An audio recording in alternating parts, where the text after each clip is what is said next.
Every day, people go to work, and very often, a major part of who we are is shaped by the kind of job we do. For a copper miner who excavates the earth, life and livelihood is dependent on the kindness of nature. When you think about the Copperbelt province, what comes in your mind? Just from the name Copperbelt province, it gives you a glimpse of knowing to say that this is a province that is muchly concerned about copper, which is very true. Now, some of us, we know Copperbelt to say maybe Kitwe, Ndola, Chilabombwe, and Chingola is what makes the Copperbelt. We forget about these other towns. And I would love to talk about this important town here in the Copperbelt province, which is called the MUFULIRA town. MUFULIRA is a place of abundance, and the same name means abundance. When you look at the land itself, by the way, this is where I am right now. I'm in MUFULIRA, documenting MUFULIRA, trying to see around MUFULIRA, trying to learn one or two things about how people live here in MUFULIRA and the reality at the ground here in MUFULIRA. You know, when we try to vlog around the places here in Zambia, some of us, we just do talk about the fancy part of Zambia and the fancy part of houses and towns, but we also forget to talk about the realities that are happening in our country, and also we forget to talk about let me say, the struggles and the history of the city or the town. So right now, I'm doing this video, and I want you to watch this video until to the end. This is one of the sad video. At the same time, this is one of the educative video. Why am I saying this? Looking at MUFULIRA, I didn't know anything about MUFULIRA. And me coming to MUFULIRA, this is when I've tried to learn something concerning MUFULIRA. And I've come to learn that in MUFULIRA, there are opportunities. This is a land of abundance. Opportunities in terms of what? Agriculture. When you talk of agriculture, MUFULIRA has got a land which allows you to plant every crop, and that crop will germinate in our country. And when we talk of the people around here in MUFULIRA, these people, they depend their lives in agriculture. Some they are subsistence farmers, some they are commercial farmers, and some they are miners. And the sad part of MUFULIRA is the history that holds MUFULIRA. In 1970, 24 September, there was an incident that really happened, and this incident shook the whole world. It is one of the disasters that happened such that it made people and the community, the country at large, to cry like no man's business. A major part of who we are is shaped by the kind of job we do. For a copper miner who excavates the earth, life and livelihood is dependent on the kindness of nature. And when disasters strike, the entire life of the community is at risk. September 25, 1970, the MUFULIRA mine's tailing dam ruptured, releasing over 1 million tons of tailings, trapping and killing 89 people. 71 years ago, I was born in that town, 1946. I lived in MUFULIRA, a vibrant town on the Copperbelt. Mostly it was a mining town, and virtually everything around it was concerned with mining. The entire town revolved around the copper mine. In the early morning of September 25th, 1970, a very terrible accident occurred. A sinkhole opened, connecting the top part, which is the slime dam, just above the shafts, and the underground workings. Men who were working below the 500 meters level stood no chance of escaping.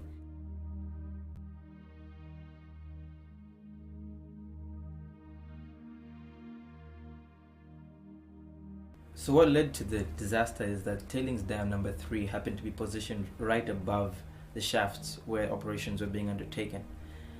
Mud and water had collected in the dam and had seeped right down to the bottom, and over time had begun to gather quite a lot of pressure. This highly pressurized mud and water caused the overhanging walls in the shaft 500 meters below the surface to give way. Mud and water poured into the shaft at such high pressure that it is believed some of the miners were killed from the sheer force of the mud before they even had time to drown.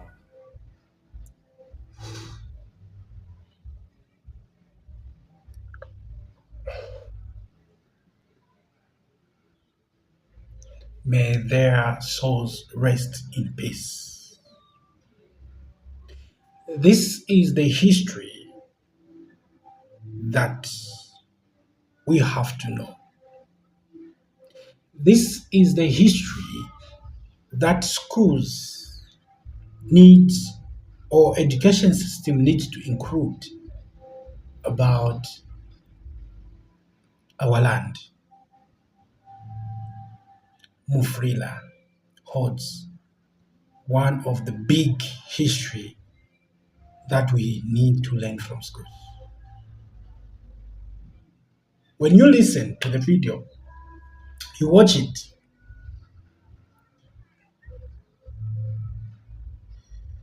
wow.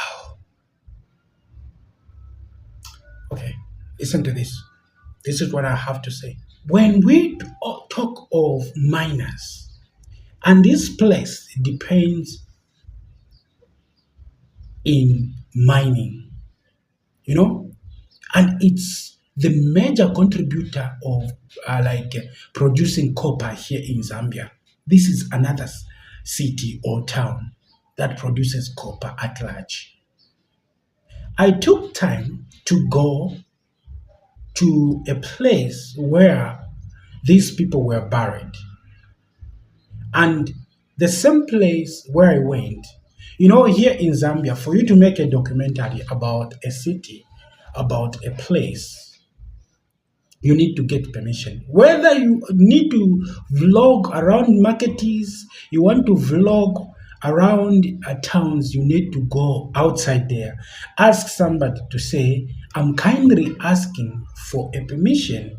I want to vlog around the community. You see?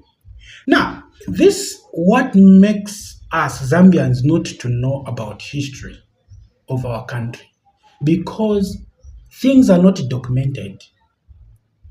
Things are not documented. If we were to be documenting things around our places here in Zambia, we would learn a lot of things. And I'm so sad that this city has got the history, big history, that I've never learned in history. All I know about MUFULIRA is just a city or a town. But I didn't know about the other side of MUFULIRA.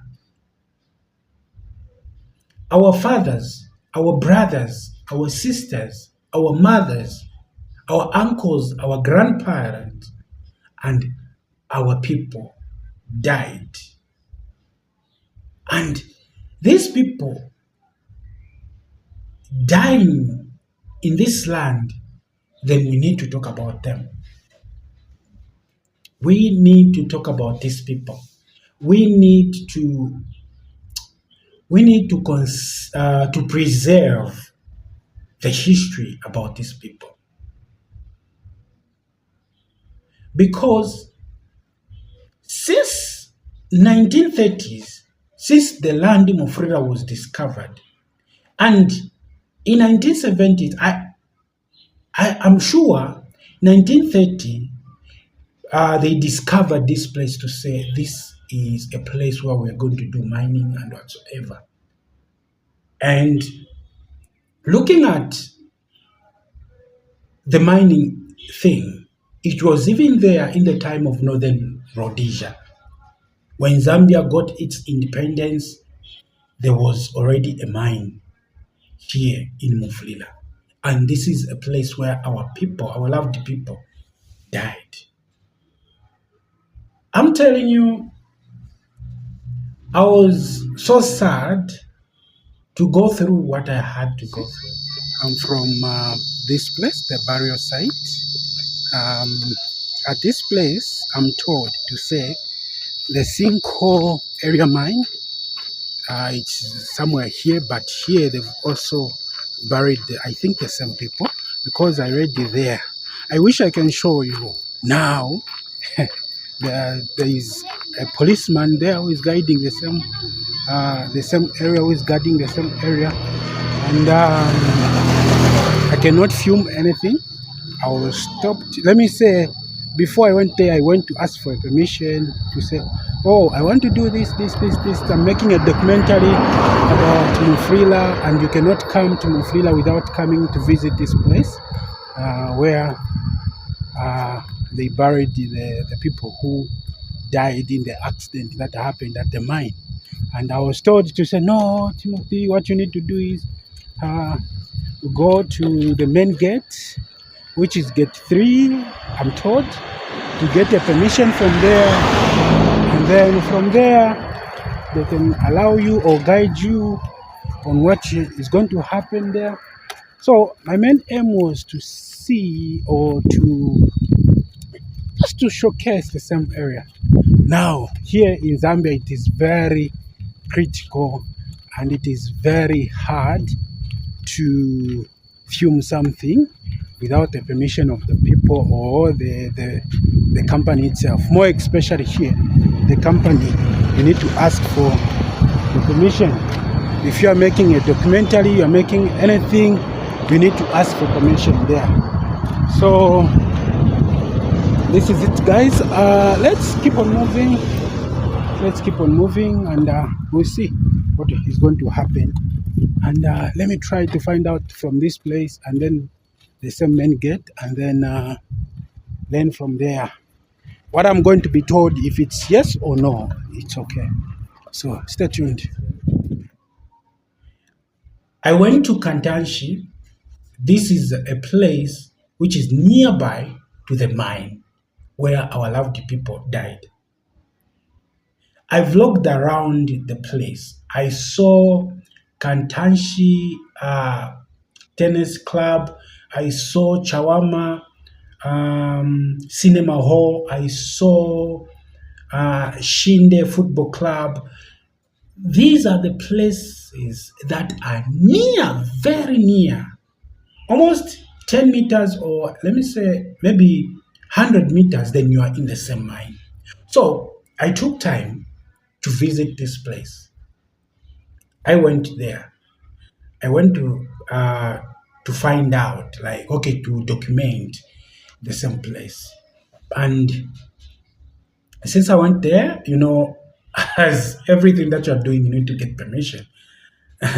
So I went to a place where they buried the same people that died in 1931, and the accident that killed many people. I went there, and there is a tent where the police is staying there.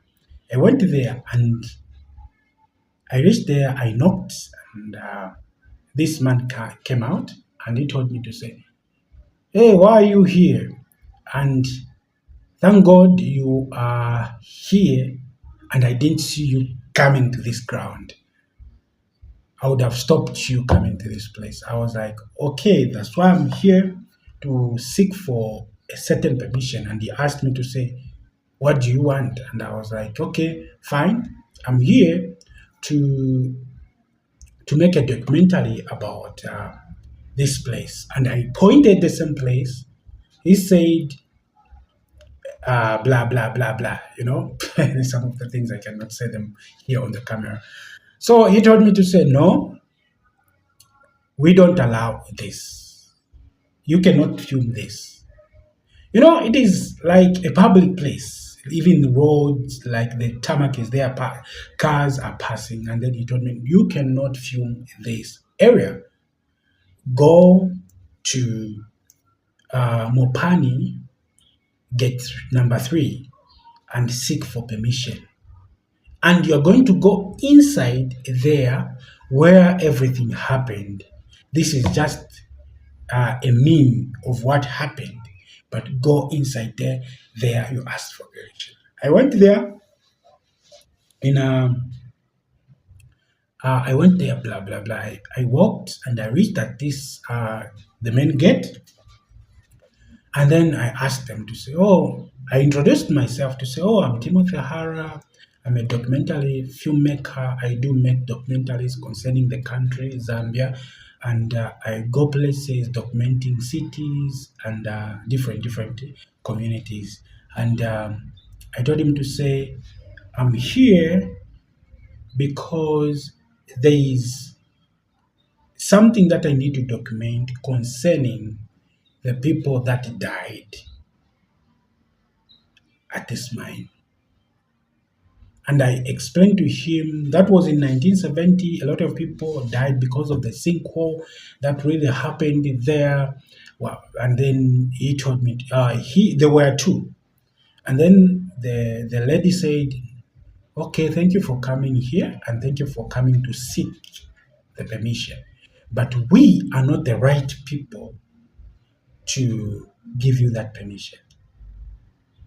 And I'm going to name the people that I was taught to see in Kitwe.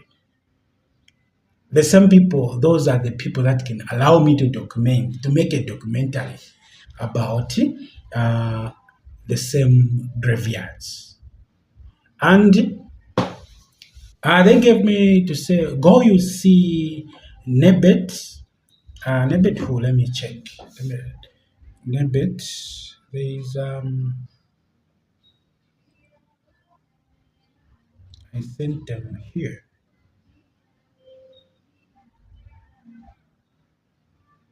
Okay. Nebet Mulenga and Lilian Musenga. These are the people that I was taught to go and see in Kitwe. And Nebet, I was taught to say, is the public relation person who is who allows people to film the same graveyard and to show people about the history of the same company or the same people died there. So this is the history that really happened there. Now, when you look at our country, Zambia, these are the things that we need to take full control. If you see somebody documenting important things, I think we should allow those kinds of people. And it is becoming a challenge. These kinds of information, you can never find it anywhere. But it's there. And this is when people, they've tried to know, to say, this what happened. If you go outside there, even the people here in MUFULIRA, I was asking about the community to say, do you know this? And they say, we don't know anything about those people. Why? Because we are not taught in schools. We are not taught about the land. We are not taught about what really happened during those times. You see? We need to preserve our land. We need to preserve our history, because this is one of the magnificent history. This disaster that really happened, it shocked many Zambians. People died. People cried. Every community, there was a funeral. Every house door in Kantanshi, there was a funeral. They were mourning about their loved ones.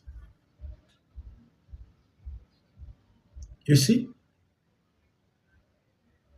And why can't we document these kinds of things? It is very, very much important. Very much important.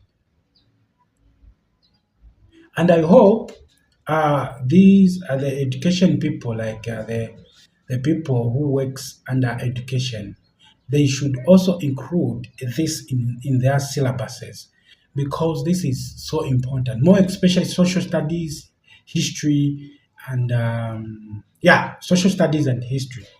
Because when you look at, I don't know if in the history or in social studies it is there. What we see there is the Homabiris, the Kenyapificas, the Shaka and the Zulu nation, Zwangendaba, the slave trade. We also forget about our own history, where we are coming from. Because the state of where this company and the people that died, where it is coming from long, long time ago. Even the things that I'm speaking right now, right here, even those people were working there. Some of them, they were not even there. They were still at school. But when you go inside the mine, you ask to say, do you know this? That this happened here? They will say, we don't know anything. Some. You see?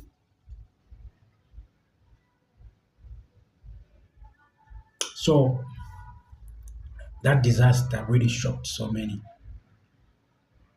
It really shocked us, Zambians. Though I wasn't there, but watching the history, learning from it, I'm like, wow. And I was shocked because it claimed a lot of people, and we should learn. And we pray to God that such kind of a disaster should never happen here in our country, because that disaster was so massive. Imagine people underground, and then, whew, this disaster happens. I'm telling you, that's crazy. That's crazy. Anyway, thank you for watching this video. Remember to like the video, share the video, and subscribe to the channel. And for those of you who doesn't know me, my name is Timothy Hara. I do make documentaries about places, cities, and different places. And if you have, maybe you want to document your property, your house, and maybe your business, your hotel, and you don't live here in Zambia, maybe you come here, but you've got properties here in Zambia, I am the right person to go outside there and document that hotel of yours and show you to say, this is the way it is looking, this is the status, or this is the beauty of your house or the beauty of your hotel. So thank you so much for watching this video to this end. God bless you. I'm out.